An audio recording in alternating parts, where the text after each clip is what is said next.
Fala galera, bem-vindo ao primeiro episódio de Rotinas e Rituais com Rodrigo Rocha.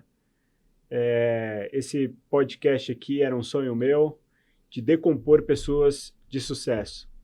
A minha ideia é você decompor essas pessoas de sucesso, entendendo quais são as rotinas, os hábitos e os rituais que fazem atingir a alta performance dos executivos ou de atletas ou de outras pessoas que a gente nem imagina, para trazer esse conhecimento para todo mundo. E hoje, no primeiro episódio, eu tenho um orgulho imenso de trazer o meu guru, e na verdade o meu guru desde 6 anos de idade, quando eu conheci ele, que é o José Salib Neto. José Salib Neto nada mais é do que foi um grande esportista, grande tenista brasileiro. Poucos sabem, mas é verdade, ele vai falar um pouco da história dele aqui. Além disso, foi empreendedor, executivo, escritor, palestrante e coaching, como eu falei. Eu considero o Salib, para quem não conhece, um alquimista moderno, onde encosta a mão e tudo vira ouro. Salibão, bem-vindo, é uma honra estar com você aqui. Você é uma pessoa que me ajudou muito e continua me ajudando. Vira e mexe, a gente se encontra aí, conversa, troca as ideias. Sempre que eu tenho algum tipo de dificuldade, passo o telefone e falo, Salibão, vamos conversar? O que você acha disso? O que você acha daquilo? Mas bem-vindo, Salibão. Bem-vindo eu, né? Obrigado, Rodrigo. Prazer estar aqui com você. Você que é um cara que eu admiro já desde pequeno, né? E sabia desde jovem que você ia fazer grandes coisas. Não sabia exatamente as coisas que você ia fazer. E você acho que se encaixa também nesse perfil, né? Do alquimista moderno, por tudo que você tem feito aí também, como empreendedor, executivo, né? E uma pessoa que ajuda os outros a encontrar o seu potencial. Então a gente tem caminhado na mesma linha, né, Rodrigo? Tem sido uma jornada bem interessante, né? Com certeza, Salibão, com certeza. E uma coisa interessante que eu falei aqui, que você vê que são diferentes perfis, né? A gente começou como tenista, que é esportista, depois você foi para ser empreendedor, executivo, depois você foi escritor, palestrante e coach. Uhum. Fala um pouco dessa jornada e essa conexão, né? Que as coisas, querendo ou não, vão se conectando e criando o Salib, né? Você vai se transformando e isso é uma coisa muito forte em você.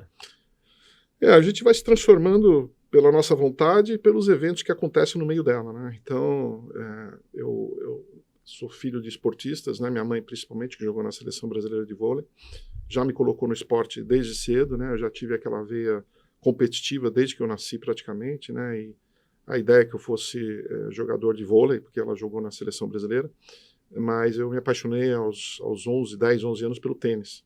E através do tênis, né, eu não sei nem se eu estaria aqui hoje, né, porque foi o tênis que me abriu portas para eu entrar na Sociedade Harmonia de Tênis, que é um clube muito seleto, pessoas incríveis, né, que me ajudaram a colocar num nível social, intelectual muito mais alto da onde eu vim. Me ajudou a conseguir uma bolsa para jogar tênis nos Estados Unidos, me ajudou a vender os primeiros patrocínios, né, e os primeiros patrocinadores para começar a HSM. Então, tudo aconteceu, né? E através do tênis, né, eu tive a oportunidade de começar a jogar em outros países, né? Aquilo me fascinou muito, né? Eu comecei a me ver como um cara do mundo, né? Um cara que, para ver o que estava acontecendo no mundo, não confinado assim no lugar que eu nasci. E o tênis me levou para muitos lugares, consegui uma bolsa para jogar tênis na Universidade da Carolina do Sul, na Florida State primeiro, né? Depois na Carolina do Sul. E através daí, a gente foi navegando, né? Buscando oportunidades, sempre fazendo perguntas, as perguntas certas que a gente estava falando, né? E que me levou a todas essas coisas que você tem falado aí, e que eu sempre, todo dia eu me vejo no primeiro dia da próxima jornada, assim. Eu só falo das coisas que eu fiz, assim, em programas como esse, mas normalmente eu só estou pensando para frente mesmo, sabe? Eu não vivo muito do meu passado, não. Só que as pessoas querem saber dessa trajetória, tudo, mas eu estou sempre pensando para frente. Já estou pensando 2 livros para frente. E estou pensando, sabe, joguei tênis, agora estou apoiando uma menina chamada Vitória Barros, que é uma dos maiores talentos, assim, né? Vem de uma família muito simples, mas é um dos maiores talentos do tênis brasileiro, né? Um potencial enorme, então eu estou potencializando essa, né? Então tem sido uma jornada bem, bem bacana, né? Eu sempre me policiei muito com quem eu ando, perto de quem eu estou, né? Eu sou muito exigente na qualidade das pessoas que estão ao meu lado, isso é muito importante, né?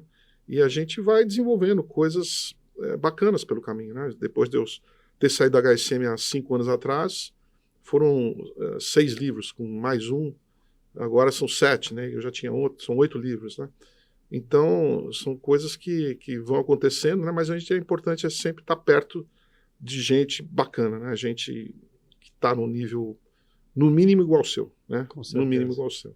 Agora, Celibão, você falou dos 6 livros que você criou, ou que você pretende criar depois desse tempo que você está fora da HSM.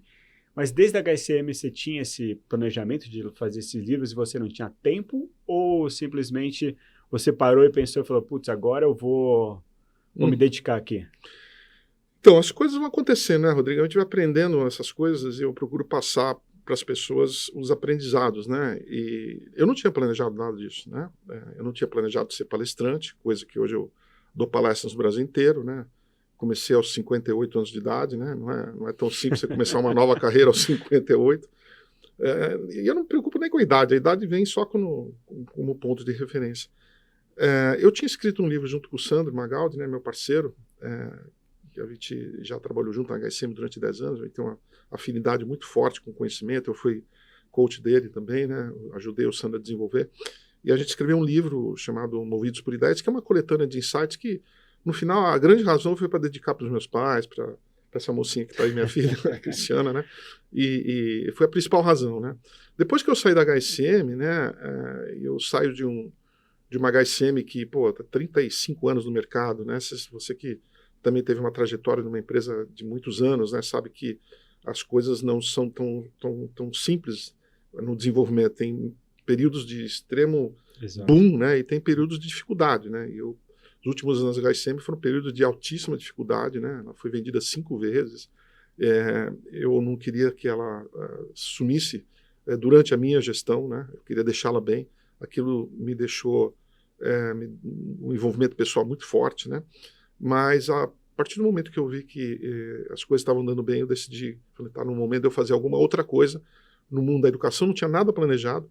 Eu sempre me interessei muito pelo coaching, né? Acho que o coaching é muito bacana e ajudei a transformar a vida de muitas pessoas, mas eu acabava fazendo isso mais por relações assim, que era uma relação comercial que eu tinha, ou de amizade com as pessoas, mas sem um planejamento. E dava certo, né? Você vê que casos aí do Sandro, do Edson Bueno e de tantos outros, né? Até no teu caso também, que acabou virando vice-presidente da maior empresa de saúde do mundo, né?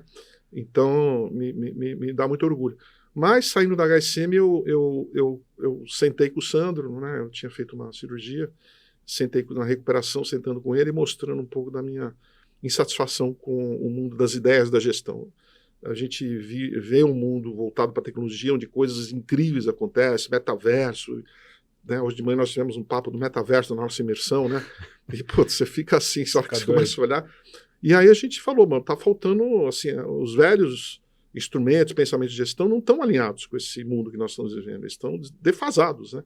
E aí que começou a nossa jornada, né? Como é que a gestão está se transformando nesse mundo voltado para a tecnologia, né? E quais são os pontos para a gente se preocupar e quais são os pontos de mudança, né? E tem sido a origem aí dos outros 6 livros, né?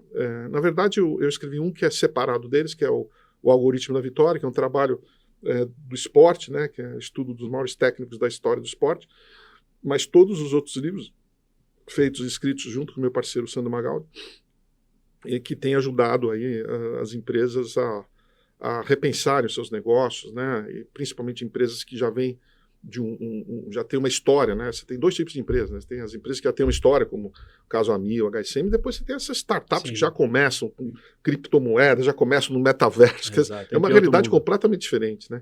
Então a gente tem principalmente ajudado as empresas que já começaram lá atrás, né?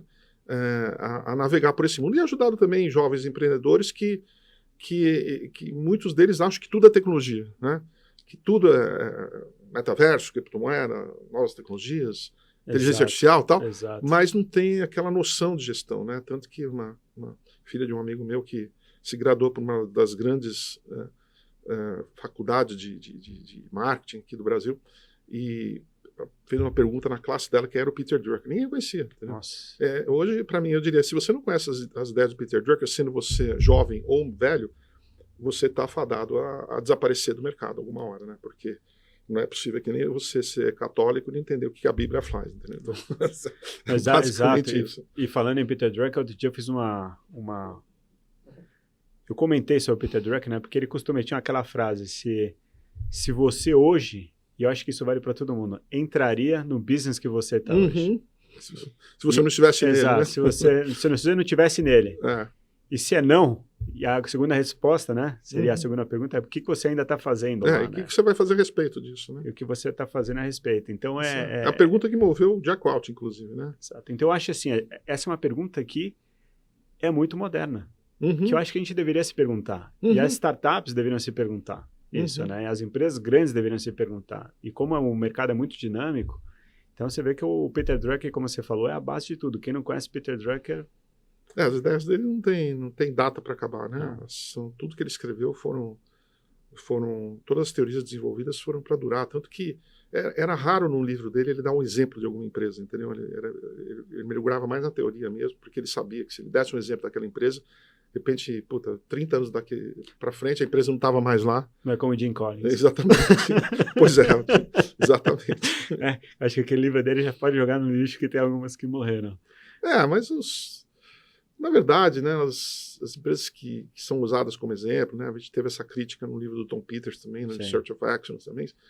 Mas o que acontece? O que a empresa está fazendo hoje, não necessariamente ela vai estar fazendo lá na frente, né? Então, lá na frente, pegou um líder diferente, que tem uma visão que está desalinhada com o propósito da empresa, a empresa se perde, né? Então, eu acho que são ideias que usam aquelas empresas como exemplo, mas que estão, naquele momento, seguindo a cartilha, entendeu? E aí sempre aparece algum paraquedista, né, que decide dar alguma grande mirabolante ideia, né, que faz a empresa se despedaçar. A gente viu cases de empresa como a HP, que se perdeu, né, com esse tipo de coisa, né? E aí tentando voltar para esse mundo que nós estamos. Né? Agora você comentou sobre o livro Algoritmo da Vitória. Eu sou um apaixonado por esporte e você estudou esses coaches, esses técnicos profundamente, como Bernardinho, José Roberto, Pep Guardiola, Phil Knight. O que você viu que é igual em todos para construir um time campeão ou até um atleta campeão? O que você conseguiu achar ali como uma vertente boa deles? Olha, a gente, na nossa jornada, né, nós não tínhamos... geralmente, quando você escreve um livro, né, muitos de nós escrevemos livros, vão lá e botam já os tópicos, né, os capítulos, né?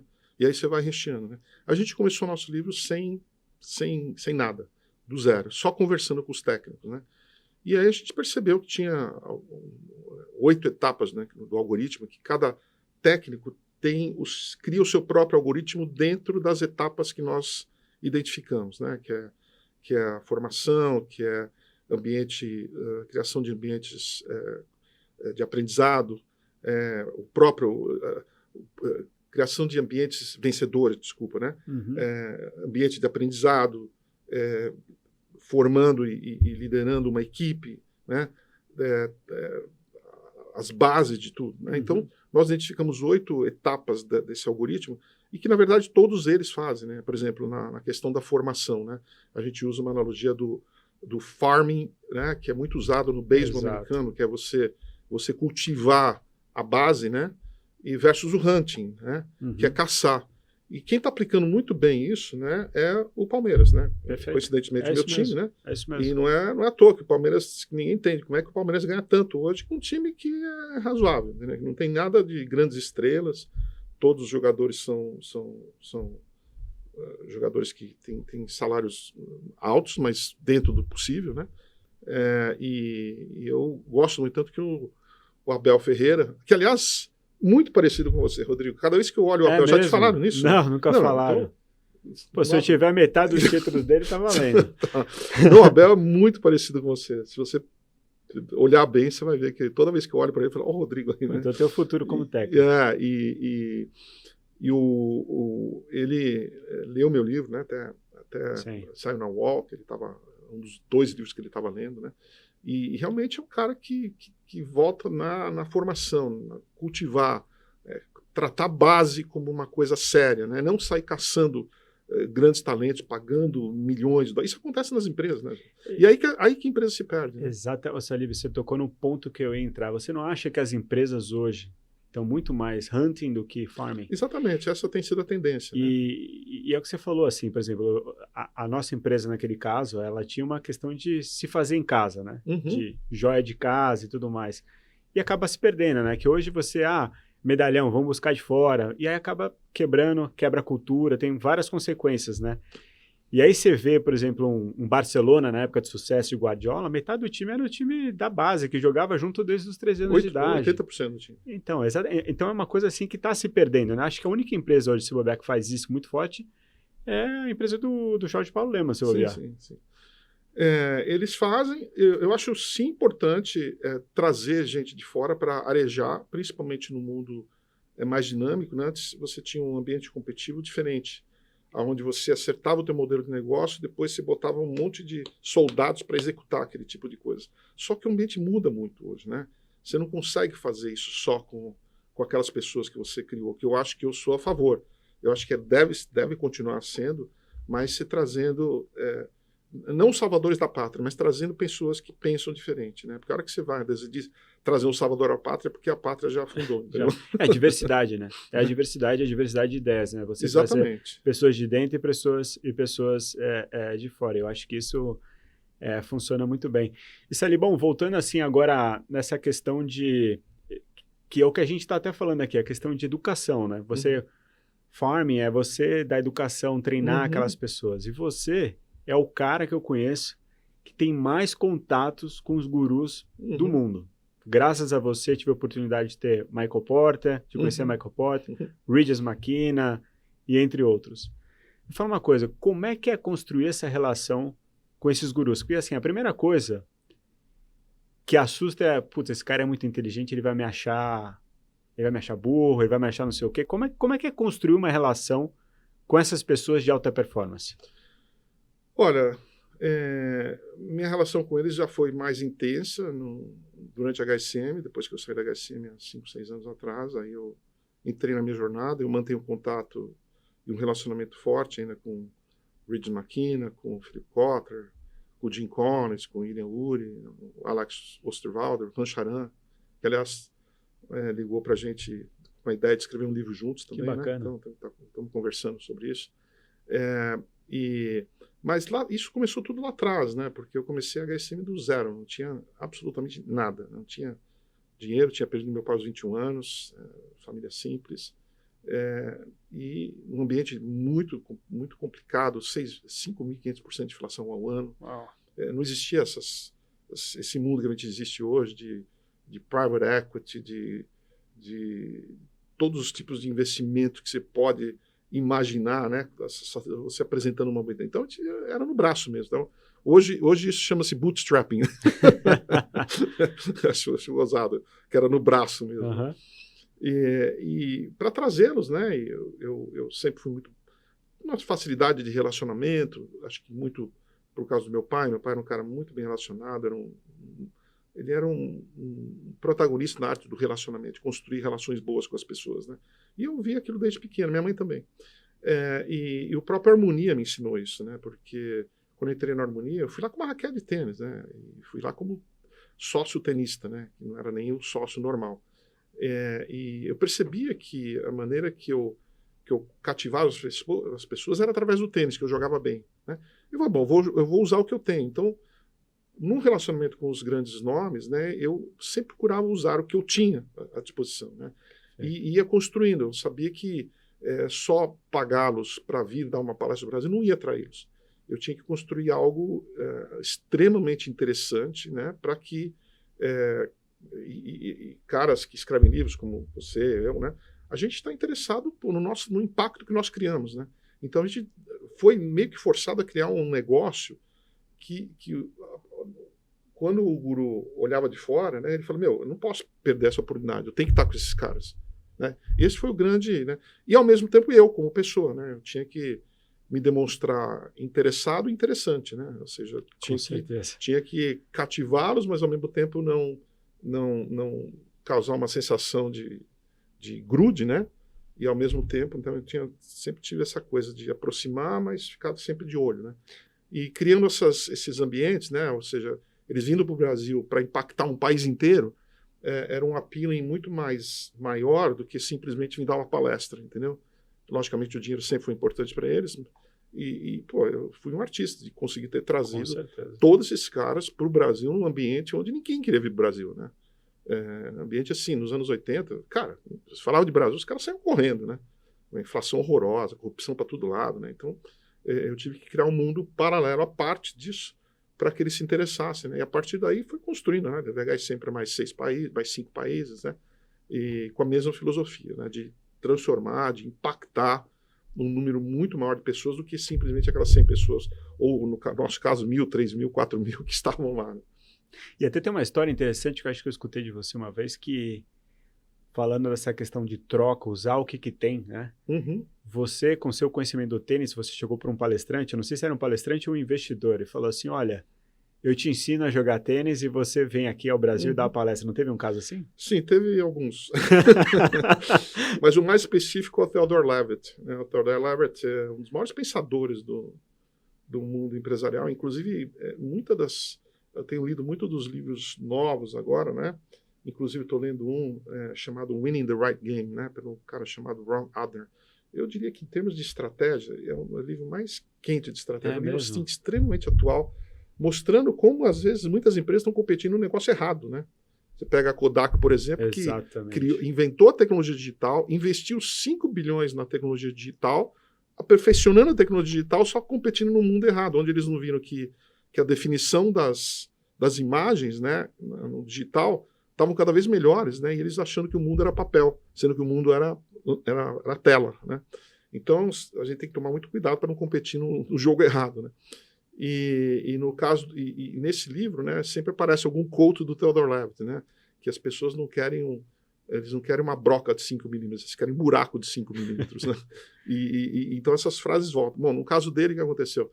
Ele não queria vir, um cara muito recluso, né, um cara muito, estava na dele, estava com alguns problemas de saúde também, as costas dele doíam muito. E eu falei, tem que, assim, a partir do momento que eu entro em alguma coisa, Rodrigo, eu entro para ser o melhor do mundo, né?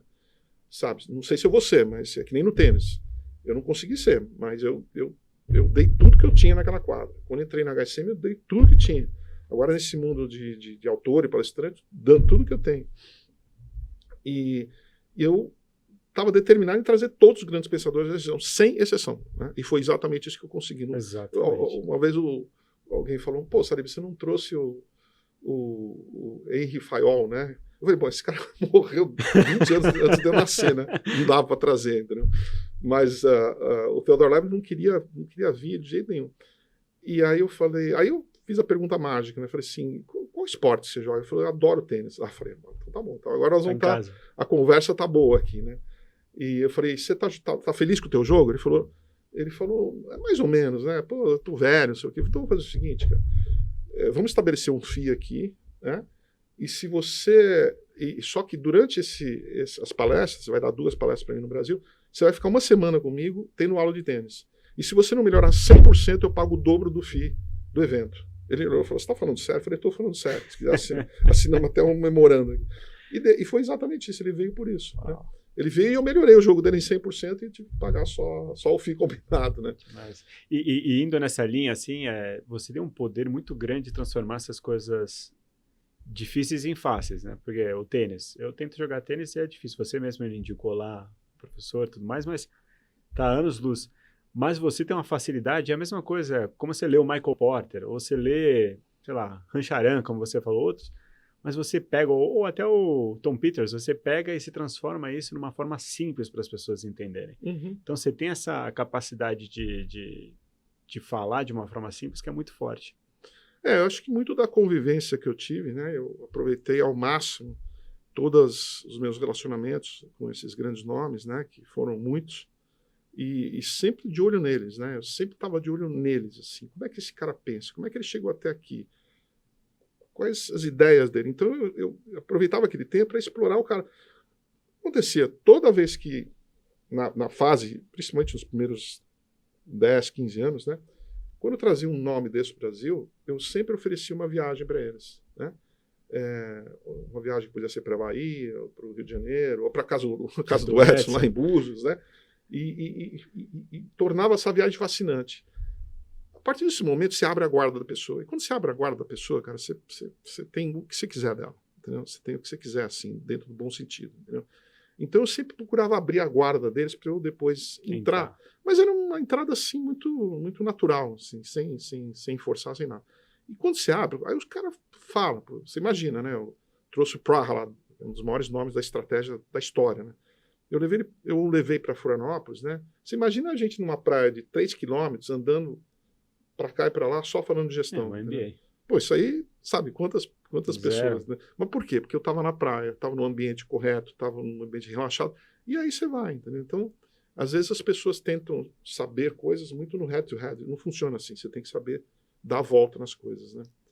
E é isso mesmo, você está falando, eu também recordei, graças a você até, o One Regis McKinnon, que eu tive a oportunidade, mesma coisa, de fazer uma viagem com ele, ele se abriu e a gente é amigo até hoje. Pois é. Agora tem um outro que já é um pouco diferente, o Michael Porter, tive a oportunidade de andar de bicicleta com ele durante um tempão, ele não abria a boca. Ele faz parte dos caras mais complicados, né, e mais difíceis, que não soube se reinventar, né, ele não soube se reinventar, as ideias dele foram muito importantes para aquele mundo voltado para a competição head-to-head, né, que foram desde os anos 80 até 2000, né. Só que o mundo mudou muito, né? As barreiras de entrada elas caíram, né?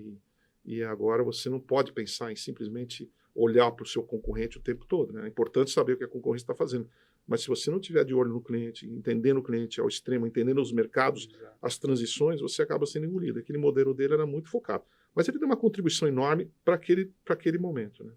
E Salib, vendo todo esse contato que você teve com gurus, você teve diversos gurus aí pela sua vida. Qual foi o maior aprendizado que você teve com esses caras? Que você falou assim, putz, um ou dois, que com certeza tem muitos, assim, um ou dois que você falou, putz, isso aqui realmente eu vou aplicar na minha vida. Olha, aprender o tempo todo, abrir a mente, né? Tá no ambiente certo, não necessariamente é igual para todo mundo, né? E que idade não é limite, né? Eu convivi com caras com idades bastante avançadas, né? O Peter Drucker, até 95 anos eu estava trabalhando com ele, entendeu? Para mim, idade não é... Enquanto você tem a tua cabeça boa, né? Idade não é limite nenhum. Tanto que, você vê, né? Eu publiquei desde 58 anos, eu publiquei 7 livros, Exato. agora o 7º vindo, né? E já tinha um. Então, a gente cresceu num mundo onde fala, não, porque o cara está muito velho, não sei o quê. Cara, não tem limite de idade para você fazer. A não ser correr uma prova de 100 metros, aí não dá. Né? Jogar o Wimbledon, não dá mais. Mas enquanto, no final, eu aprendi que tudo gira em torno da mente. Né? Isso foi um aprendizado muito forte com eles. Né? E eu tive essa bênção de poder, de ter criado o acesso a eles, né? E eles me passarem todas essas coisas. Né? Tem sido muito importante para o momento que eu estou vivendo agora, né? Você sabe que esse ano eu também comecei a pensar muito, falar, putz, eu preciso me atualizar. Uhum. Porque eu sou uma pessoa que também gosta de estudar muito e tudo mais, mas eu estava sentindo que eu estava ficando meio afastado. Uma coisa interessante que eu fiz foi, eu peguei meus 2 sobrinhos, que um tem 13 anos, o outro tem 17 grande, anos, né? tão grandes. Peguei eles e falei aqui, senta aqui comigo. Me fala uma coisa, abre o seu celular, me mostra quais aplicativos que você está usando, Uhum. né? E aí ele foi abrindo, foi me mostrando, e aí eu ia falar, para que serve isso, para que serve aquilo? Porque aí eu vou me atualizando, entendeu? Fora o que eu leio, o que eu pesquiso e tudo mais, mas essa é uma grande preocupação que eu tenho, sabe? E falando até um pouco de rotinas e rituais, eu acho que a gente pode perguntar isso para você também, como é que você se prepara para a longevidade? E como você falou, você está a 1000 por hora agora. Você está escrevendo, pensando, planos e lendo, estudando. Você não parou simplesmente no Peter Drucker ou no Michael Porter ou no Philip Kotler. Você continua. Você continua, se transformou e criou as suas teorias também. Uhum. Então, como é que você cria esse processo e qual é o segredo para isso, para ser uma coisa constante?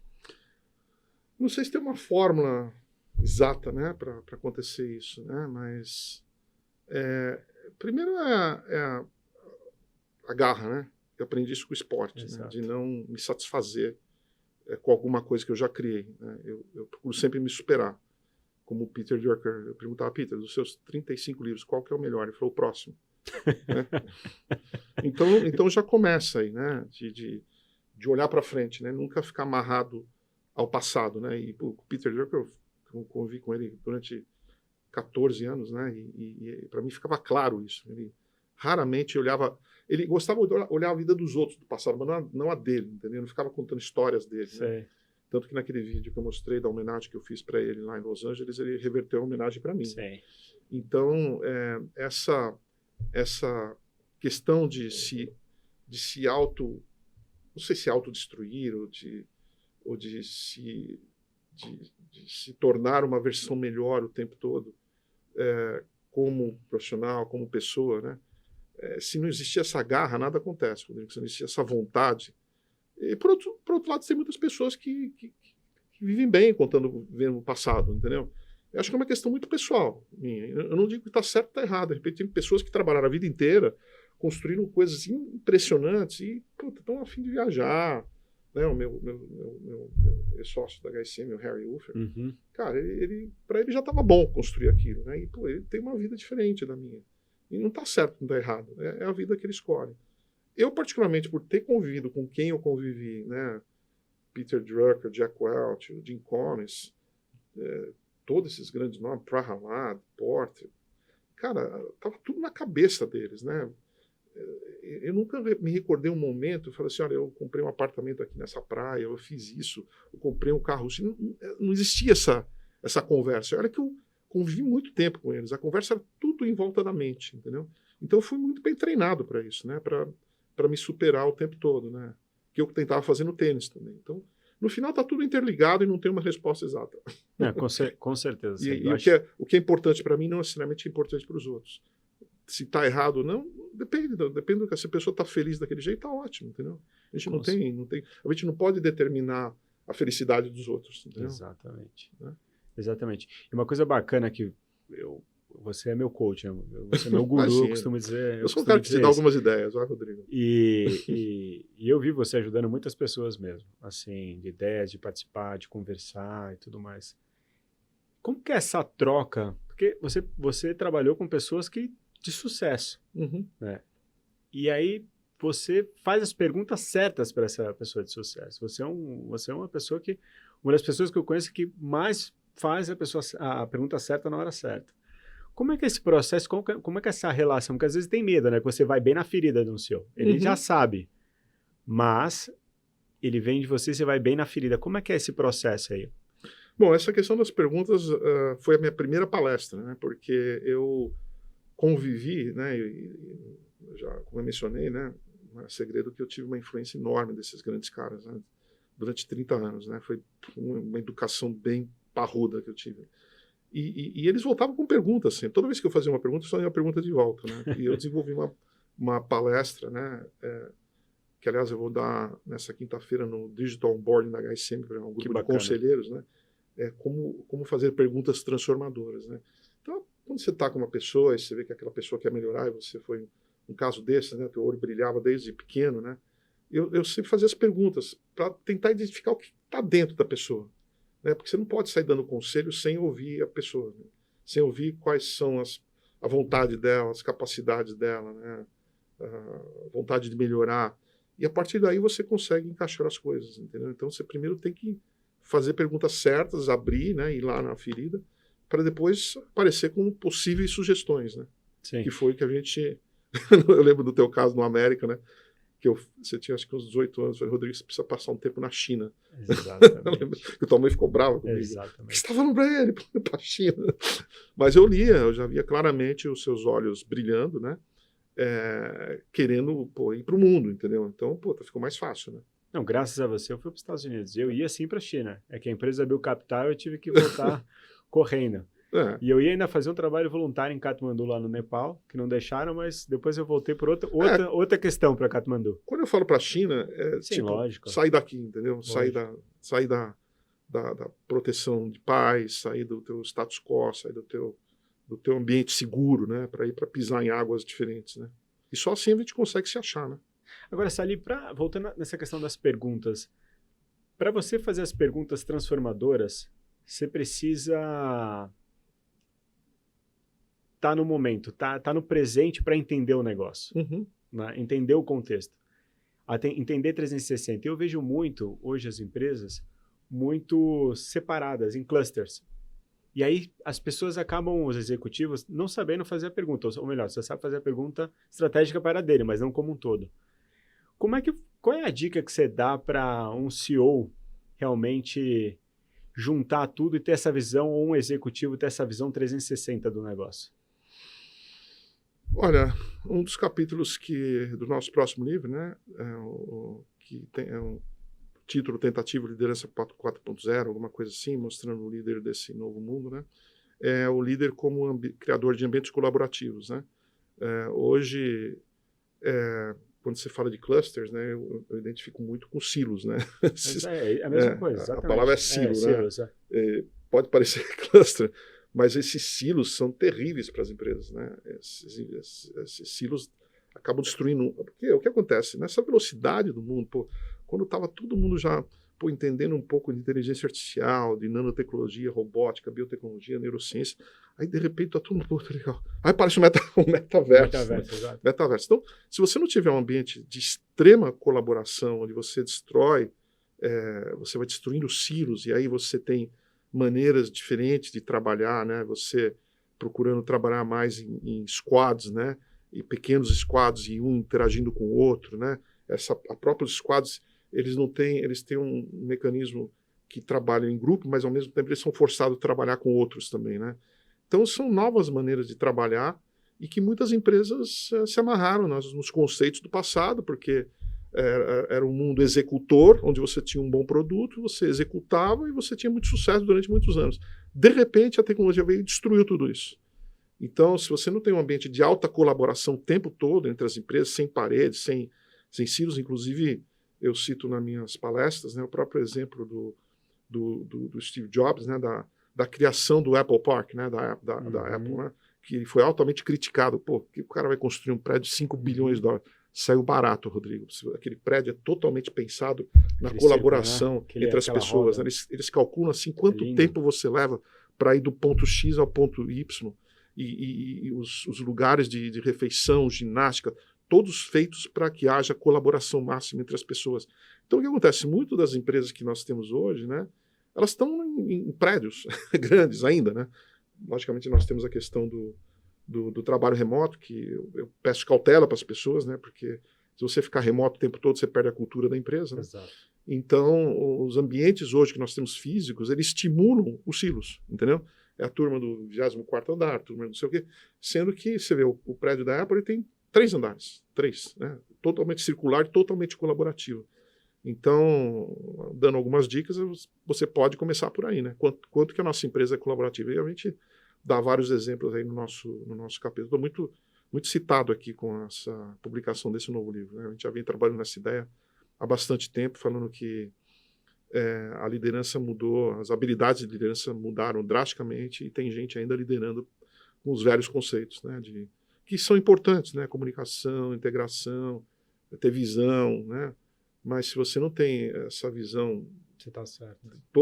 Como essas tecnologias estão amarrando tudo, aí você se perde. Né? E Celibão, qual que é a pergunta que todo CEO deveria se fazer? Olha, 2. Perfeito. Talvez mais. What business are you in? Né? Theodore Levitt, né? De novo, né? Esse mundo que nós estamos, você vê as empresas que têm emergido na nova era, né? São protagonistas como a Amazon, como o Google, né? Você pergunta, mas qual é o negócio delas, né? Se a Amazon tivesse seguido o que o dono de uma grande livraria, na época que lançaram a Amazon vendendo livros, a Amazon nunca vai dar certo. Como é que eles vão ser uma livraria digital? Né? Quem disse que a Amazon queria ser uma livraria? Então, é aquela velha pergunta. E o que aconteceu? As livrarias brasileiras, ou no mundo inteiro, estão implodindo, literalmente. Por quê? Porque estavam achando que estava um negócio de livraria, sendo que o mundo mudou drasticamente. Em vez deles entenderem que estava um negócio do conhecimento, expandirem para outras áreas dentro do conhecimento, sabendo que aquele modelo de livraria, de empilhamento de livros, não ia funcionar por muito tempo. Então, essa é a primeira pergunta. What business are you in? Né? E se você não está no negócio certo, como é que você vai estar? E a segunda é a pergunta gigante que todo mundo tem que fazer. Né? Qual é o meu propósito de vida? Né? O que eu quero da minha vida? Entendeu? Então, são perguntas para a empresa e perguntas para si mesmo. Né? O que o Tony Robbins, eu fui uma vez entender o Tony Robbins, né? Por que esse cara consegue cativar tanta gente? Não necessariamente entender o que ele fala, porque o que ele fala eu sei bem, né? Mas a maneira como ele passa. E uma das questões que ele trouxe foi qual é a sua pergunta gigante, né? What's your giant question? E a minha pergunta é como eu posso melhorar a performance das pessoas e das empresas. Essa é a minha pergunta gigante, né? Então acho que todo mundo tem que fazer essa pergunta. Por isso que eu digo que não é uma, que são duas. Não, fantástico, Salibão. E a última pergunta que eu tenho para você é a seguinte. Você falou sobre o metaverso, até que você estava com o Walter Longo, uma turma aí falando o seguinte. E eu costumo dizer que as grandes transformações que a gente passou foi através da comunicação ou modelo de linguagem. Vamos falar de modelo de linguagem. E a gente vai entrar com um novo modelo de linguagem agora, que é a questão da metaverso, NFT, blockchain, criptomoedas, e aí vai. Você acha que as empresas hoje, e os executivos hoje, estão preparados para jogar esse novo jogo? A maioria não, né, das empresas estabelecidas, né? Por isso que... E nós temos um outro gargalo aí, Rodrigo, que antes que você tinha um problema, você ia lá para as escolas de negócio, não gosto de ficar dando nome, né? E você ia para lá e resolvia o teu problema. Hoje, as próprias escolas não acompanharam essa evolução, né? Elas pararam no tempo também com seus velhos modelos. Não existe lugar mais travado do que uma instituição educacional, né? Com certeza. Você sabe disso. Não, né? muito. Então, o pessoal não sabe de buscar as coisas, né? Por isso que cursos, até como o nosso, né?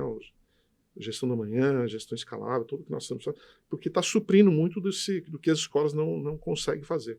E não são todas as pessoas que estão abertas a isso, né? Então, acho que é importante. Eu acho que todas as empresas hoje estão muito vulneráveis, né? Por isso que a gente tem um número de startups assim, que é um negócio assim que é descomunal, né? Um número de startups que a gente vê crescendo cada dia mais, porque a hora que você olha, né, para uma grande empresa dessa que tem milhões, fatura bilhões, e vê que o cara está conseguindo fazer isso de uma maneira totalmente antiquada, você vai lá e tem soluções melhores para isso, né, usando a tecnologia. Então, acho que existe uma necessidade muito forte das empresas tradicionais terem uma reciclagem muito forte na maneira de se entender o mundo hoje, né? E é isso que a gente tem procurado trazer para o mundo empresarial, né? Com certeza. Salibão, sempre bom estar aqui com você, sempre uma aula, você sempre me ensinando muito, com certeza ensinou para todos aqui. Mais uma vez, obrigado por estar aqui com você, Salibão. Imagina, Rodrigo, eu que agradeço o convite, sucesso aqui na nova jornada, como sempre. Você é um cara que está sempre se reinventando, né? Tenho certeza que você vai ter muito que contribuir, ter muito orgulho aí de ter visto aí o seu desenvolvimento desde pequeno, né? Para mim, você sempre vai ser aquele garotinho lá do América, lá, que eu com 18 anos mandei você ir para a China. Você falei, o que esse cara está fazendo, né? Mas o China era mais um símbolo, né? Lógico, vai para o mundo, né? Sai daqui, né? Você tinha muitas razões para estar no seu mundo seguro, né? E você conseguiu desafiar. Porque, no fundo, de novo, a felicidade é o que a gente faz para a gente, né? Se a gente está feliz construindo coisas novas, tudo bem. Se a gente não está tudo bem também, né? Mas a gente procura sempre agregar. Eu não consigo me acomodar no passado, né? Eu só falo do passado em momentos assim. O resto eu estou sempre falando para frente. Futuro. É isso aí, Salibão. Obrigado. Obrigado pelo carinho. Obrigado, pessoal. Até a próxima.